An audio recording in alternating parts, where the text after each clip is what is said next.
Hey guys, and welcome back to my channel. If you're new here, please don't forget to hit that subscribe button. So today we're doing something a little bit different, low carb, and yeah, absolutely delicious. We're going to be making some zucchini noodles and meatballs. Please stay tuned. So to begin with, I'm going to be making the meatballs. So I've just taken some lean mince. I've added a little bit of mint for seasoning, a little bit of some chili flakes, and then I'm gonna add some garlic salt. If you've got fresh minced garlic, you can add that there. I'm gonna season that with a little bit of black pepper. Then I'm going to add a teaspoon of whole grain mustard, and I'm gonna crack in an egg. And then lastly, I'm gonna add some rustic garlic and herb seasoning just to bring that all together. Then I'm going to add some flour. So I added a teaspoon of flour, and I'm using about 500 grams of lean mince. So a teaspoon of flour, just try and combine it. You'll see the texture of your mince will start to change. If your texture is not changing, you can always add a little bit more flour. Now we're gonna make the meatballs. So just scoop 1 tablespoon out and then just roll it in your hand. You can make them whatever size you like. You can see mine are not very consistent. I was just scooping and making different sizes. So I'm going to do that with all of them until all of them are done. You can also put these in the fridge if you want them to, if you want to get them to hold onto each other better.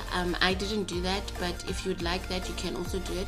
But also not doing that doesn't change the result. So then we're going to a heated pan. I've added just a little bit of oil. Make sure you use a non-stick pan. It just makes it easier.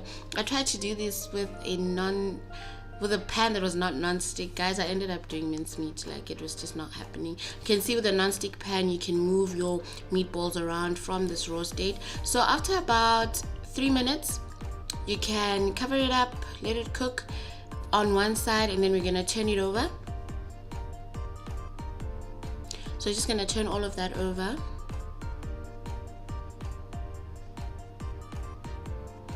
Then we're gonna let that cook for another 3 minutes.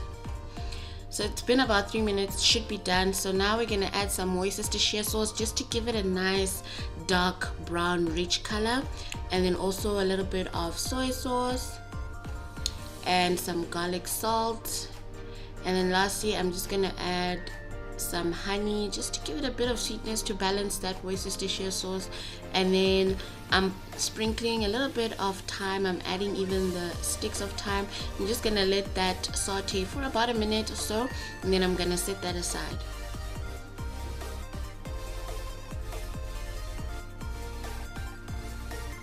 Okay, so we're just gonna take out our meatballs all together, place them aside, including the juices, and then we're gonna go back and use the exact same pan.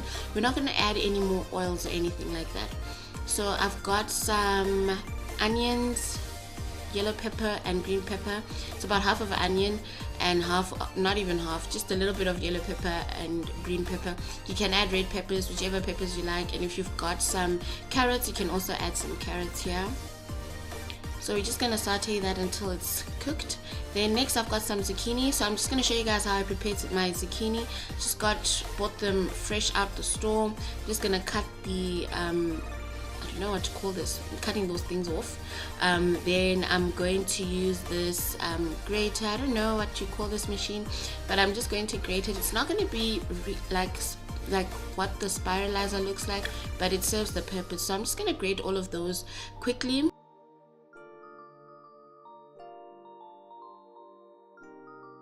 Okay, so you can see then I grated it before I started cooking. So then I'm going to set those aside in a bowl, and that's the zucchini that I've just added back into the pot. So let's go back there. What we're going to do now is we're going to continue sauteing our zucchini, and we're going to saute this for about 2 to 3 minutes. Season it with a little bit of black pepper and continue sauteing that. Keep an eye on it. You don't want it to be soggy.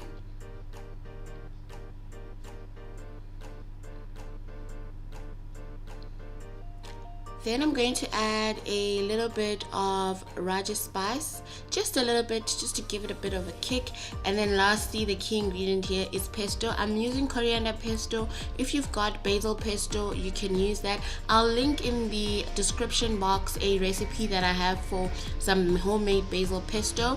So we're going to continue to saute that together. And then it should be done within 2 to 3 minutes of stir frying.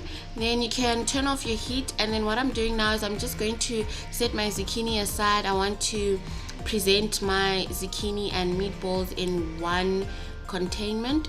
So I'm now adding the meatballs back into the pot with its juices. So the juices are great because it's also going to add some extra flavor onto our zucchini. So if you're not going to present it like me, you're more than welcome to mix it up as well. Keep it in a pot closed so that your meatballs remain nice and juicy.